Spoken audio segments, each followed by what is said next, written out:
be able to work with so many wonderful people and to have all of you here supportive in what we're doing. I do want to introduce our board members who are present. I do want to recognize a couple that aren't present.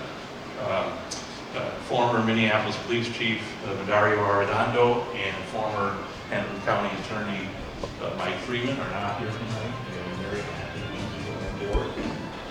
I think it's fair to say that they retired from probably the two toughest jobs you can have in the state of Minnesota. Fentanyl County Attorney and Minneapolis Police Chief. They still are giving their time. But in addition to Michelle, we have Michelle Goldberg. You can raise your hand, Michelle. I know Greg Hansen is here. Thank you, Greg. Brian Gilgardner is here. Thank you, Brian. John Kingery is here. There you are. Fantastic. And our newest board member, Suzanne Nash, is here. Thank you, Suzanne. I believe that's everyone. I think Ryan Vasquez is going to be here. So we've done a lot. We're going to do a lot in 2024. You're going to be seeing a lot of us. We're going to kick off what we're calling the Pause campaign. And we're raising money to get at those younger people, because this is the #1 cause of death between people 18 to 45. And we're raising money for a very creative and powerful social media strategy to keep people from taking that, keep kids from taking that first step. So you're going to see that. You're going to see us at the legislature. You're going to see us meeting with law enforcement. You're going to see us everywhere we can be, because every day our goal is to save life. And more powerful work can any of us do than work to save lives. So again, I want to thank all of you for being here. I do want to recognize, and I'm going to turn it back over to Michelle, but I want to recognize that my own council member is here.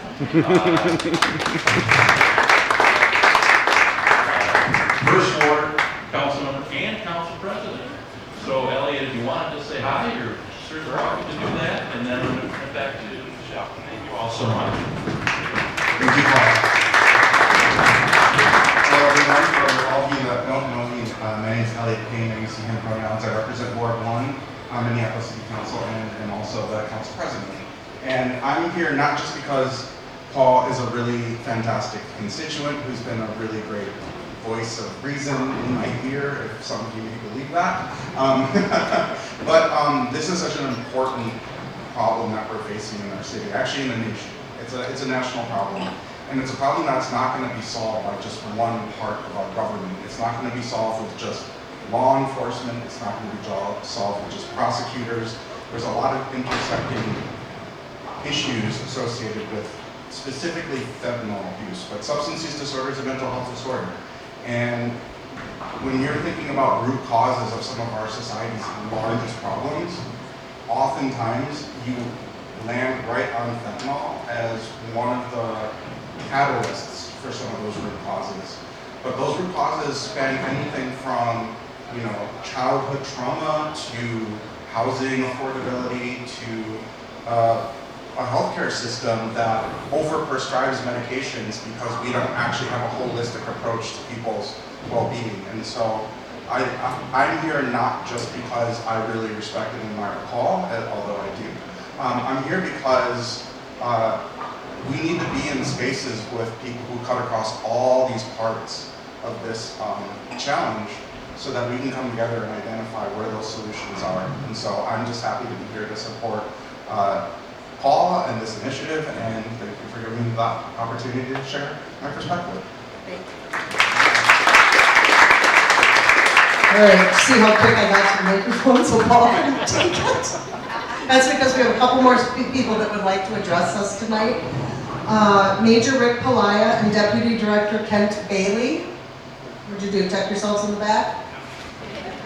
They're just going to share their perspective, and they've got some staggering stats, and we'll let them take it from there. Thanks for being here. Hi, my name is Major Rick Palaya, County Sheriff's Office.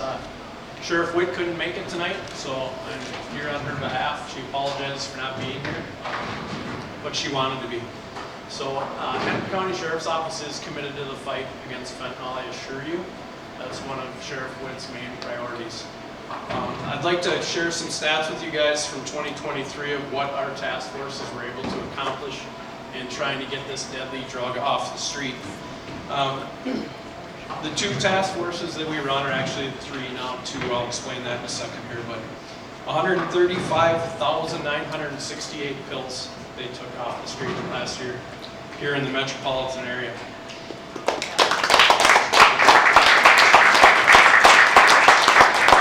And then even more staggering, over 27 pounds of powder fentanyl. When you break that down to 2 milligram doses, which a 2 milligram dose is considered to be deadly, that's over 6 million deadly doses of fentanyl that the task forces took off the street last year.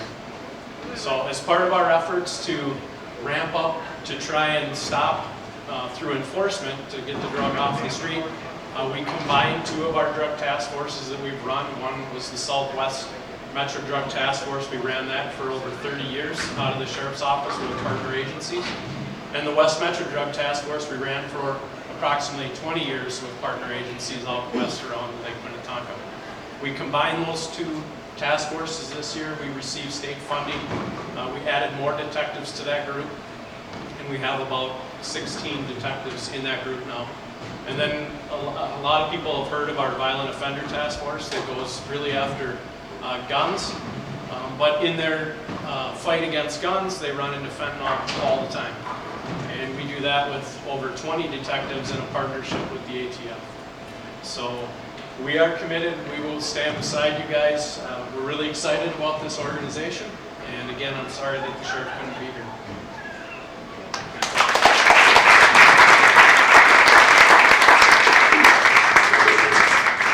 Thanks, Rick. My name is Kent Bailey. For those of you, I'm born and bred in Minnesota. I left when I graduated high school many years ago. It took me 20-some years to come back home, but I am back home, and I've been back here since 2002. I was an agent in LA and then transferred here. It was funny because I saw the problem from the West Coast move with me all the way up here to Minnesota, where methamphetamine was the biggest issue when I first got here to now fentanyl. Fentanyl is not a new drug. It's been around for a while. I first worked the fentanyl overdoses. We saw it in 2006. I saw Prince's picture up there. I was the supervisor that oversaw that investigation. And I retired from the Drug Enforcement Administration in 2017. I am currently the Deputy Director and oversee the North Central HIDA program, which stands for High Intensity Drug Trafficking Area. We didn't receive designation until 2016, one of the last 2 states, Minnesota and Alaska, to receive HIDA designation. It's a program run under the ONDCP of the Executive Office of the President, and it's designed to get federal dollars to HIDA designated counties to get federal, state, local, and tribal law enforcement to collaborate. Obviously, several things that we have involved in that we do. One initiative that we do is called the Overdose Response Strategy. We have a public health analyst and a drug intelligence officer. So we have a partnership with the CDC Foundation, and we go out and we try to do that prevention, education part, as well as I oversee 17 initiatives of 7 counties in the state of Minnesota, which obviously you can imagine are the most populated counties. The 5 metro and then Homestead and St. Louis. So we seize hundreds and hundreds of pounds of drugs of all kinds. But fentanyl is, Rick reported that was Hennepin County. It doesn't count Ramsey County, Dakota County, Anoka County, Washington County, Duluth, Rochester, et cetera, et cetera. And we're trying to get Stearns County and Beltrami County on board this year. So we're making those petitions to the White House.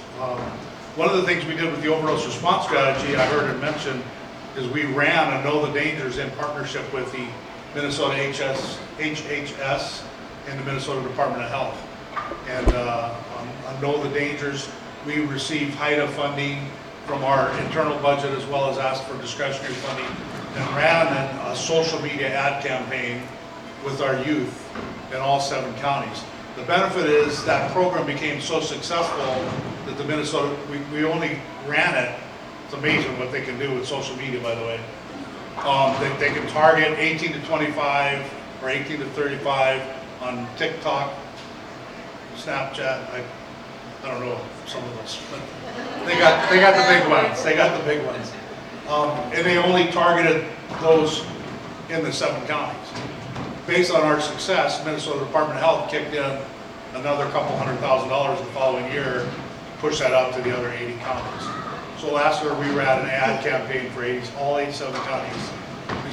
We hit at over 14 million hits on these various ad platforms with thousands and thousands of people that actually went on to the websites on how to get naloxone, how to get into rehab, all that questions that, somebody that's really struggling with this disease.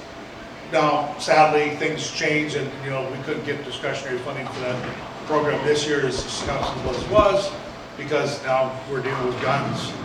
And, we've moved that discretionary funding to try cut down the gun violence in the metro area, specifically Minneapolis and St. Paul.